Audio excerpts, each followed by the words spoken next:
So this is a question from Karen, who says, hi, Dr. Lyle.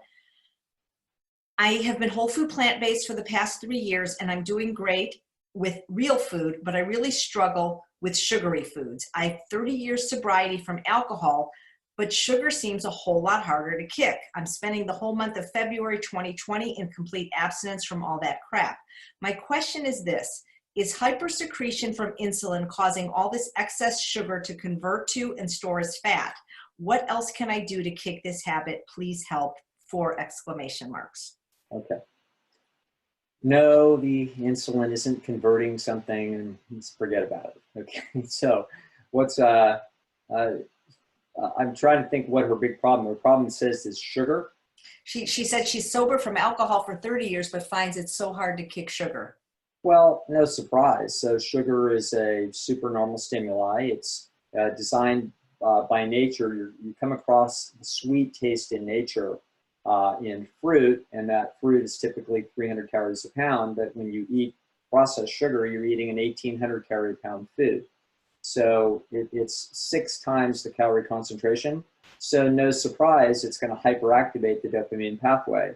You're designed by nature to follow the dopamine. So you're just following your instincts here. So and your instincts are being misled by the fact that we've got a processed supernormal stimuli. So what can I tell you? This is no different in principle from quitting the alcohol, except quite frankly, it's a lot easier. Don't test it now. If you've got 30 years sobriety of alcohol, you are, in my judgment, an absolute total superstar. Okay, that's a very, very difficult thing to do.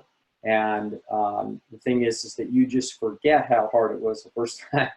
Like 30 years later, you forget what an unbelievable hero you were to get through that battle. That's unbelievable. So that is fantastic. That's person deserves a gold medal for that anytime they accomplish that. Now the sugar, you just simply don't have the same level of motivation, and you don't have the same level of horror in your life. The damage and disturbance that sugar is doing in your life are 1% of what alcohol is doing, and therefore it just can't rise to the level of an emergency. So a la John McDougall, I put some brown sugar on my oatmeal in the morning. So I don't find this any kind of crisis. If I was 10 pounds overweight, I would think twice about it, okay, just because it's a very concentrated calorie source. It might keep my equilibrium of my weight up a little bit by using it.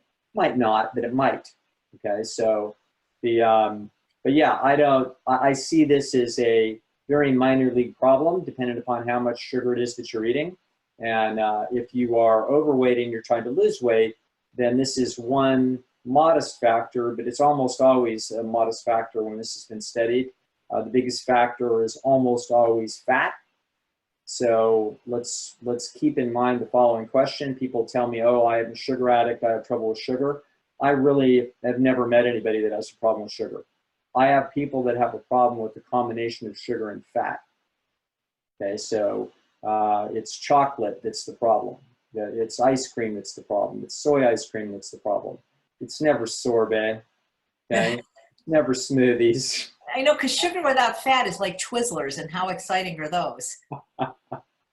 Yes, that's funny you said that. I forgot that those even existed. I haven't seen one in 30 years, but yeah, it's just not that exciting. So I think that let's keep our eye peeled for what the real problem is. The real problem is usually not our sweet tooth. It's the supernormal combination of sugar and fat that is really, pretty potent and takes a lot of motivation and determination to draw yourself away from it.